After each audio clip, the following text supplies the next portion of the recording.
Hi, I'm Dave Willet from Moto magazine. We're here today at FatCat's Motor Park to test out the KTM 2017 range.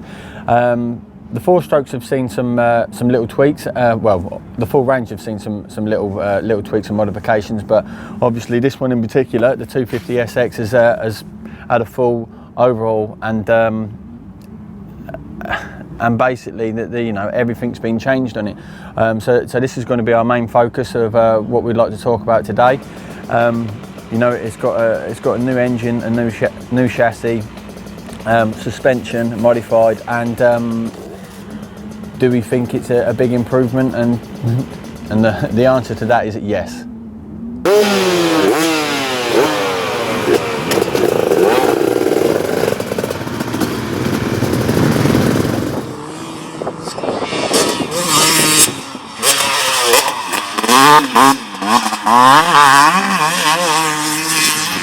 So as I've mentioned, the 250SX has been totally changed this year for 2017, and you can feel that on track. The bike is it's got the chassis of the rest of the range, which basically allows you to be pinpoint accurate around on the track.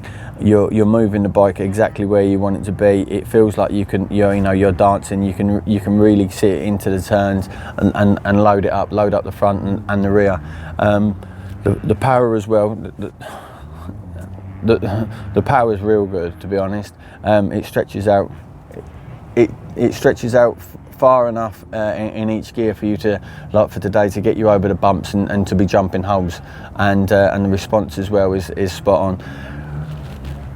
One of the biggest things that people are raving about, or what they've been negative about regarding the KTM in the past, is the vibration. So after a little time, you do feel previous years in 2016, you felt the vibration on the foot pegs or on the handlebars, which isn't the case. So previous years, it's been about engine mounting and stuff, and where the engine's been positioned in the frame.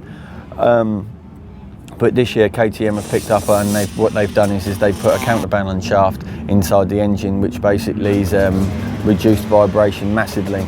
125 is always a fun bike to ride. It always puts a smile on your face, and it certainly did today as well. For me, especially as being a 125 fan, but putting a little bit of weight on of late, let's say, but the bike still pulls it, and it's still enjoyable, surprising with the extra weight that I've got. So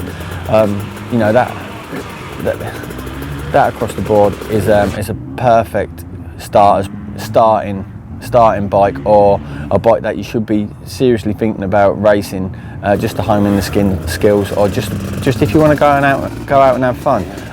The 150, like I say, putting a little bit more weight on that I do favour that bike more, just because of that. Because if you're on the 125 and you come out of a turn, and you do make a slight mistake, or the rear wheel does go a little bit sideways and you have to pick it back up again, that jump you're going to struggle to get over if there's one in front of you. Whereas on the 150 you can seat bounce it. It's got that extra power, extra drive that will get you over it.